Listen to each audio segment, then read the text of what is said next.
Pemilu 1955 merupakan penyelenggaraan pesta demokrasi bersejarah bagi Indonesia. Situasi keamanan yang belum kondusif dan gagalnya pemerintahan baru menyiapkan perangkat undang-undang pemilu membuat pemungutan suara baru bisa terlaksana setelah 10 tahun merdeka. Lebih dari 80 parpol ikut dalam pemilu yang pertama bagi Indonesia ini. Pemilu 1955 diadakan dalam 2 tahap, yakni pemilihan anggota DPR dan konstituante. Konstituante adalah lembaga negara yang bertugas membuat undang-undang dasar baru menggantikan undang-undang sementara 1950. Dari hasil pemungutan suara, sebanyak 27 parpol berhasil mendapatkan kursi di DPR.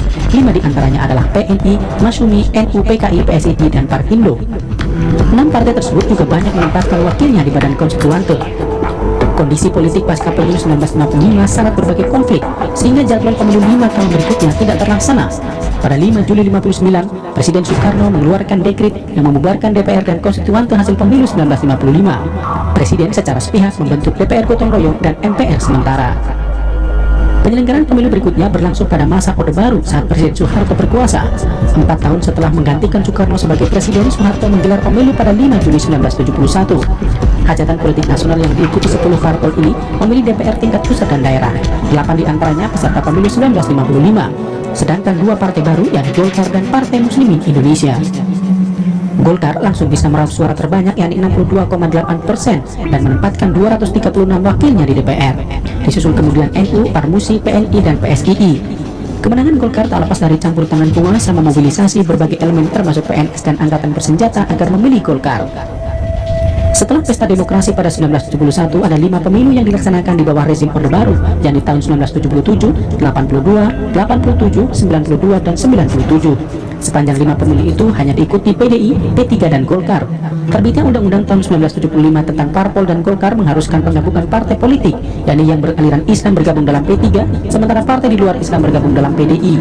Pemilu selalu dimenangkan Golkar dan MPR selalu menunjuk Soeharto sebagai presiden. Runtuhnya rezim Orde Baru karena desakan masyarakat menghidupkan kembali demokrasi yang selama ini terpasung.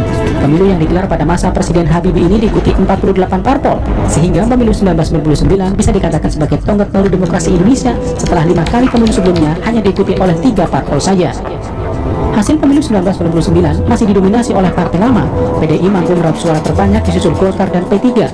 Sementara 2 partai baru yang memperoleh suara cukup signifikan adalah Partai Kebangkitan Bangsa dan Partai Amanat Nasional. Pemilu berikutnya yang diselenggarakan tahun 2004 menjadi catatan sangat penting dalam kehidupan demokrasi di Indonesia.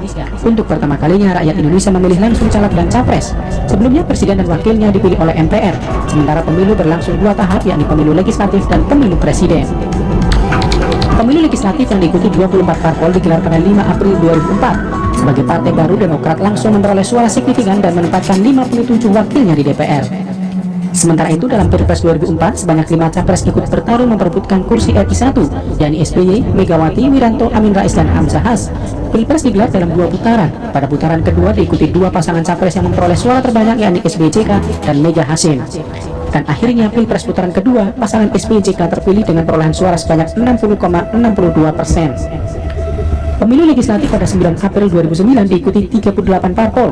Ribuan caleg memperebutkan 560 kursi di DPR, 132 kursi DPD dan juga DPRD tingkat provinsi dan kabupaten kota.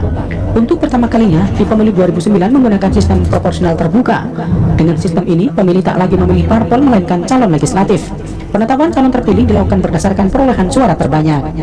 Partai Demokrat berhasil menjadi pemenang pemilu legislatif 2009 dengan perolehan suara lebih dari 21 juta atau 20,85%. Selain itu, sebanyak 8 partai politik lainnya lolos parliamentary threshold, yakni Golkar, PDIP, PKS, PAN, PKB, P3, Hanura, dan Gerindra. Sementara dalam Pilpres, pasangan SBY Budiono yang didukung 24 parpol memperoleh suara 60,80% atau menang hanya 1 putaran. 2 pasangan capres lainnya yakni Megawati Prabowo memperoleh 25,79% dan Yusuf Kala Wiranto dengan suara 12,41%. Tim Liputan Berita 1, Jakarta.